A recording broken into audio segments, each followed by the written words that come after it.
सोलापुरात रंगपंचमीला एक दुर्दैवी घटना घडली असून महाविद्यालयीन तरुणाचा हिप्परगा तलावात पोहायला गेल्यानंतर बुडून मृत्यू झाल्याने सोलापुरात हळहळ व्यक्त केली जात आहे।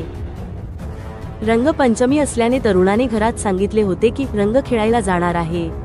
रंगपंचमीला मित्रासोबत हिप्परगा तलावात पोहायला गेलेला हा तरुण घरी परतलाच नाही। या तरुणाने तलावात उडी मारल्यानंतर तो खाली अडकला।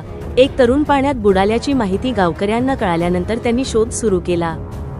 त्याचा शोध लागताच त्याला बाहेर काढून खासगी हॉस्पिटलमध्ये दाखल करण्यात आले, पण डॉक्टरांनी त्याला तिथे मृत घोषित केले।